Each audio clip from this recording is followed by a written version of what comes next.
Hello everyone. In today's session, we will start the third unit, that is the 8086 assembly language programming.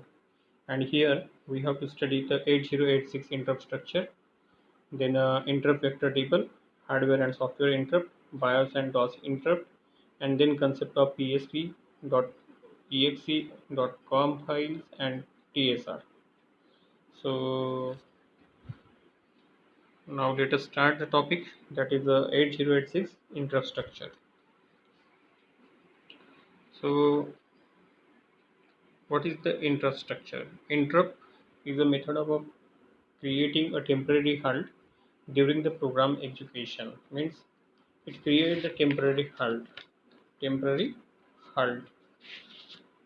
during the program execution and allow the peripherals device to access the microprocessor. याचा अर्थ असा आहे की interrupt ही एक method आहे जी काय करते की प्रोग्राम एक्झिक्यूट असताना एक डिस्टर्बन्स तयार करते आणि त्या डिस्टर्बन्सलाच आपण म्हणतो इंटरप्ट. ठीक आहे. मग हे डिस्टर्बन्स कशासाठी तयार होतात, म्हणजे कशासाठी तयार केले जातात. ठीक आहे. तर सांगितलेलं आहे and allow the peripheral device to access the microprocessor. म्हणजे बाकीचे जे काही पेरिफेरल डिव्हाइसेस असतात त्यांना मायक्रोप्रोसेसरला ॲक्सेस करायचा असतो. ठीक आहे. किंवा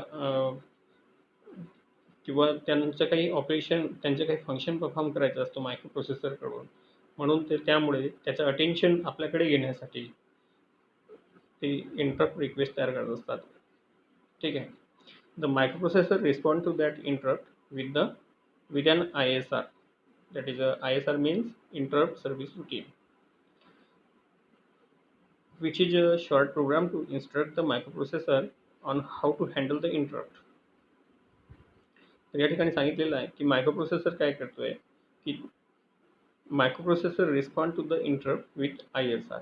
मग जी इंटरप्ट रिक्वेस्ट मायक्रोप्रोसेसरकडे येईल तर तो त्याला ISRच्या फॉर्मॅटमध्ये त्याला रिस्पॉन्ड करत असतो. ठीक आहे. विच इज ISR काय आहे यामध्ये सांगितलेलं आहे. ISR means interrupt service routine and which is a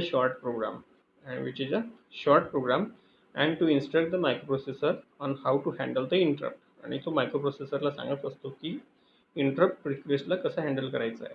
the following image shows the type of interrupt we have in 8086 processor.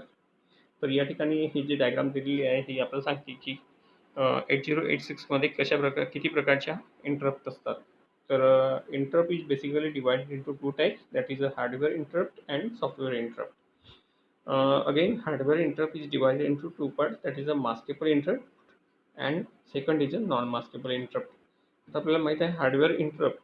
तर हार्डवेअर इंटरप्ट हे दोन टाईपमध्ये असतात, एक मास्केबल आणि नॉन मास्केबल. NMI सिग्नल हा हार्डवेअर सिग्नल आहे जी पिन आहे आणि मास्केबल इंटरप्ट आहे इंट आर INTR आणि नॉन मास्केबल इंटरप्ट आहे NMI ची प्रायोरिटी ही हायर असते आणि जो INT-R आहे हा मास्केबल इंटरप्ट आहे तर याची प्रायोरिटी लो असते. जेव्हा प्रोग्राममध्ये NMI इंटरप्ट ऑकर होतो तर पहिल्यांदा प्रोसेसर आपलं एक्झिक्युशन म्हणजे त्याचं जो प्रिव्हियस एक्झिक्युशन आहे ते सोडून पहिल्यांदा नॉन मास्केबल इंटरप्टला हँडल करण्याचं काम करतो. परंतु मास्केबल इंटरप्ट जेव्हा INT-R हा जेव्हा ऑकर होतो प्रोसेसरला तेव्हा तो पहिल्यांदा त्याचं प्रिव्हियस एक्झिक्युशन कंप्लीट करून त्यानंतर तो त्या इंटरप्टला हँडल करतो. ओके. तर याच्यामध्ये सांगितलेलं आहे की हार्डवेअर इंटरप्ट म्हणजे काय. Hardware interrupt is caused by any peripheral device by sending a signal through a specified pin to the microprocessor. तर या ठिकाणी सांगितलं आहे की हार्डवेअर इंटरप्ट हा कशामुळे म्हणजे कोण तयार करतात तर हे पेरिफेरल डिव्हाइस म्हणजे क्रिएट करत असतात hardware interrupt by sending the signal through a specified pin to the microprocessor. म्हणजे पेरिफेरल डिव्हाइस हार्डवेअर इंटरप्ट तयार करत असतात आणि एका सिग्नलच्या फॉर्ममध्ये ते मायक्रोप्रोसेसरला सेंड करत असतात, जसं की एक्झाम्पल INTR आणि NMI. The 8086 has two hardware interrupt pins, that is the NMI and INT-R. तर दोन हार्डवेअर इंटरप्ट पिन असतात hardware interrupts. NMI is a non-maskable interrupt and INT-R is a maskable interrupt having lower priority. तर याच्यामध्ये INT-R हा जो maskable interrupt आहे त्याची priority किती असते, लोअर असते. आणि NMI हा नॉन मास्केबल इंटरप्ट आहे, म्हणजेच हा न थांबणारा इंटरप्ट आहे, याला पहिल्यांदा हँडल करावाच लागतो, म्हणून याची प्रायोरिटी काय असेल, जास्त असेल. One more interrupt pin associated is a NTA called as a interrupt acknowledgement. याच्या व्यतिरिक्त आणखी एक पिन असते इंटरप्ट रिलेटेड आणि तिचं नाव आहे INT-A. यालाच इंटरप्ट एक्नॉलेजमेंट पिन म्हणतात. ओके, तर याच्यामध्ये पाहू INTR बद्दल दिलेलं आहे. INTRचं काय वर्किंग आहे, तर INTR मीन्स इंटरप्ट.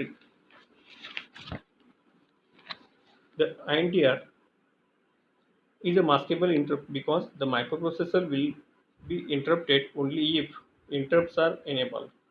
तर या ठिकाणी सांगितलेलं आहे की int r ही जी मास्केबल इंटरप्ट आहे, because the microprocessor will be interrupted only if the interrupts are enabled using set interrupt flag instruction. तर मायक्रोप्रोसेसर याला इंटरप्ट केव्हा करेल, जेव्हा इंटरप्ट एनेबल होईल तेव्हा. आणि ही एनेबल केव्हा होते, using the flag instruction. Flag instruction काय करतो, याला सेट करतो इंटरप्टला. It should not be enable using the clear interrupt flag register. आणि ती कधीच म्हणजे क्लिअर इंटरप्ट फ्लॅग रजिस्टरनी एनेबल होत नाही. The INTR interrupt is activated by an input or output port. Port output म्हणजे याला ॲक्टिवेट करण्याचं काम करतं इनपुट पोर्ट किंवा output port. If the interrupt is enable and NMI is disabled, then the microprocessor first complete the current execution and send O on an INT pin twice. तर या ठिकाणी सांगितलेलं आहे जर एखादा इंटरप्ट हा एनेबल असेल आणि NMI हा डिसेबल असेल तेव्हा मायक्रोप्रोसेसर पहिल्यांदा काय करतो, त्याचं करंट एक्झिक्युशन कंप्लीट करतो. आणि करंट एक्झिक्युशन कंप्लीट झाल्यानंतर तो दोन सिग्नल सेंड करत असतो. एक असतो सेंड 0 आणि ऑन INT पिन म्हणजे इंटरप्ट एक्नॉलेजमेंट पिनवर काय करतो, 0 सेंड करतो. म्हणजे 2 वेळा 0 सेंड करतो. तर पहिला 0 म्हणजे काय, की INT-Aला सांगत असतो इंटरप्ट एक्नॉलेजमेंटला, त्याच्या थ्रू सांगत असतो की external device to get ready. And during the second 0 the microprocessor receive the 8 bit से X from the programmable interrupt controller. तर या ठिकाणी पहा, 2 वेळा मायक्रोप्रोसेसर 0 हा सिग्नल पाठवत असतो त्या पेरिफेरल डिव्हाइसला. आणि पहिल्या 0चा अर्थ असा आहे की त्या डिव्हाइसने एक्सटर्नल डिव्हाइसने कनेक्ट होण्यासाठी रेडी राहावं. आणि दुसरा जो आहे during the second 0 the microprocessor receive the 8 bit से X, म्हणजे दुसरा जो सिग्नल आहे तो एक्सटर्नल डिव्हाइस हा मायक्रोप्रोसेसरला पाठवत असतो.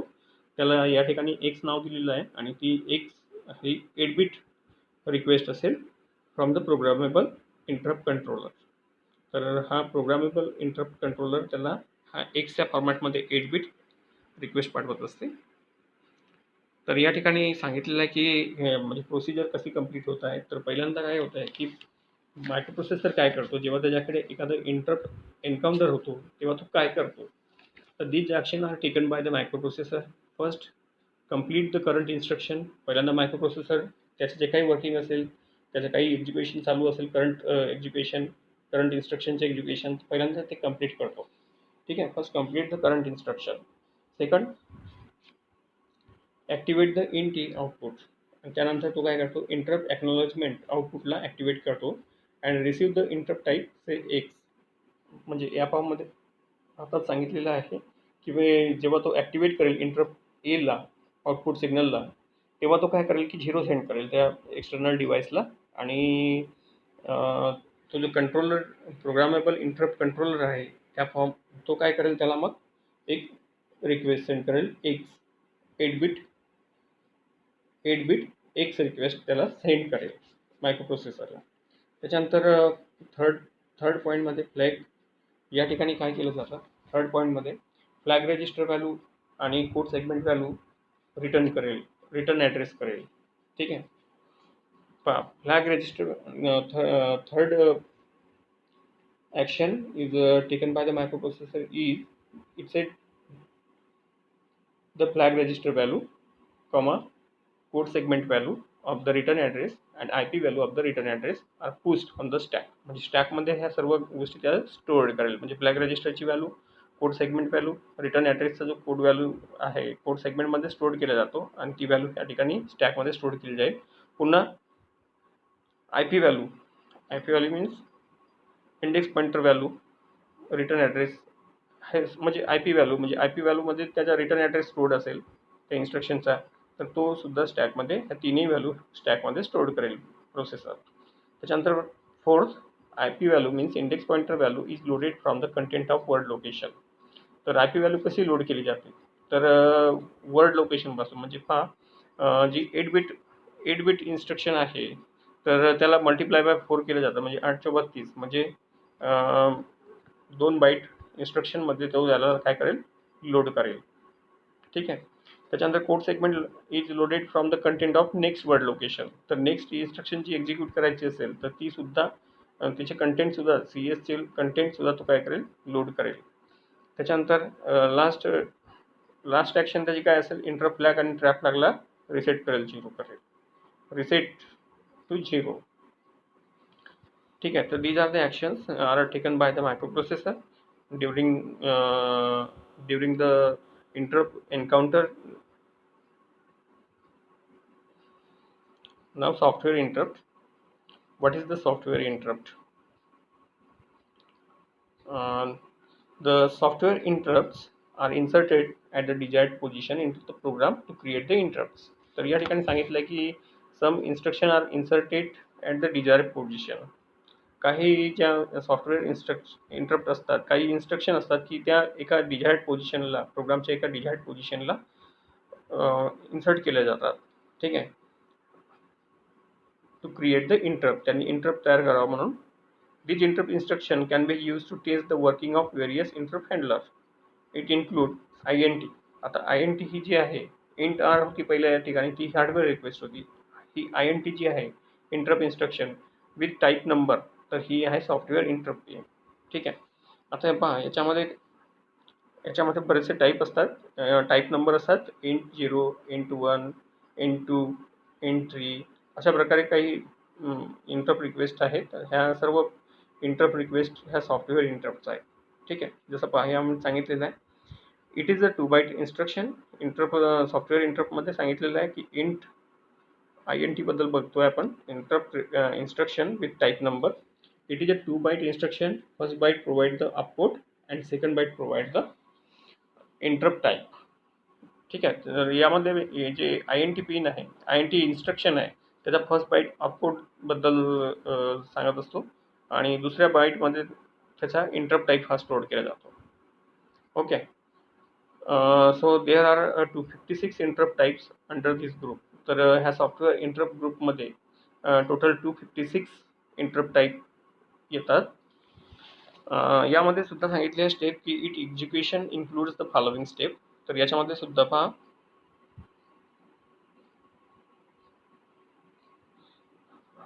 तर पहिल्यांदा पहा याच्या स्टेप्स आहेत काही मायक्रोप्रोसेसरच्या, की त्याचं एक्झिक्युशन कसं करतोय तो. पहिल्यांदा फ्लॅग रजिस्टरची व्हॅल्यू तो पुश करतोय स्टॅकमध्ये, फ्लॅग रजिस्टरची व्हॅल्यू स्टॅकमध्ये स्टोअर करतोय. त्यानंतर आय पी लोड करेल. I P means index pointer. Load I P is loaded from the content of word location type number into 4, म्हणजे त्याचा पहिल्यांदा टाईप नंबर आणि त्याला मल्टिप्लाय बाय 4 करेल. अशा पद्धतीने तो आय पीची व्हॅल्यू लोड करेल. ठीक आहे. त्याच्यानंतर सी एस म्हणजे code segment is loaded from the content of next word location. तर नेक्स्ट जी इन्स्ट्रक्शन असेल तिला जे एक्झिक्यूट करायचं असेल तर नेक्स्ट इन्स्ट्रक्शन त्या ठिकाणी तो लोड करेल कोड सेक्शनमध्ये. ठीक आहे, कोड सेगमेंटमध्ये. त्याच्यानंतर इंटरप्ट फ्लॅग आणि ट्रॅप फ्लॅगला काय करेल, पुन्हा रिसेट करेल 0ने. Then C S value of the return address and I P value of the return address are pushed on the stack. तर स्टॅकमध्ये काय स्टोअर करेल, कोड सेगमेंट व्हॅल्यू आणि I P value, index pointer value. तर ह्या दोन्ही value त्या काय करेल, स्टॅकमध्ये पुश करेल.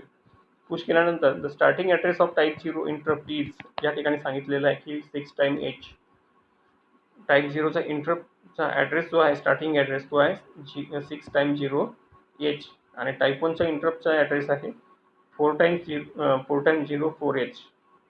ठीक आहे.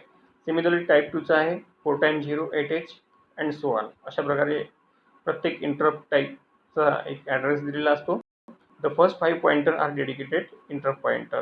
तर जे पहिले सुरुवातीचे जे पॉइंटर आहेत 5, तर त्यांना आपण म्हणू interrupt pointer. That is a type 0, type 1, type 2, type 3 and type 4 तर हे पाचही जे पॉइंटर आहे इंटरप्ट आहे यांना आपण म्हणायचं आहे interrupt pointer.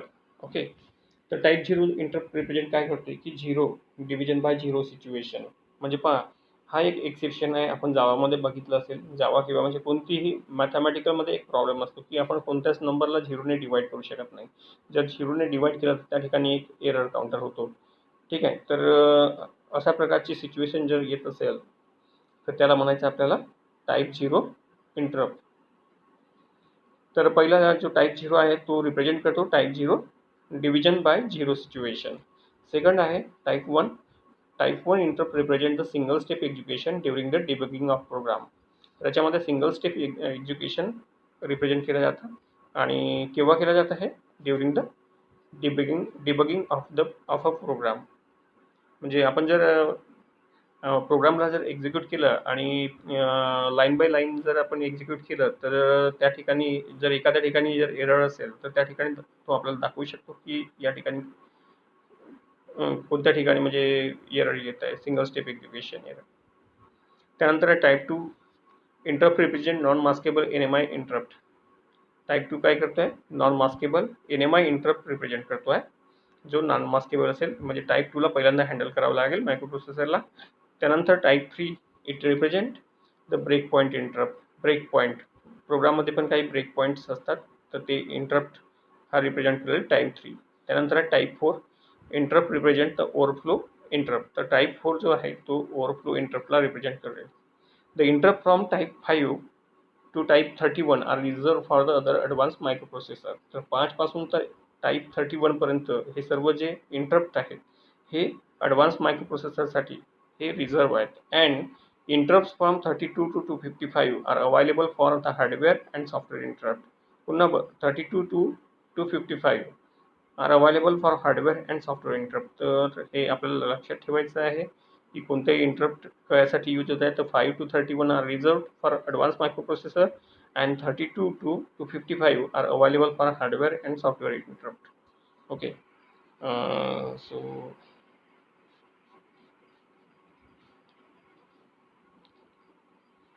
So that's it about the interrupt structure 8086, and the remaining part will be covered in a we will cover the remaining part in a next session. Thank you for watching.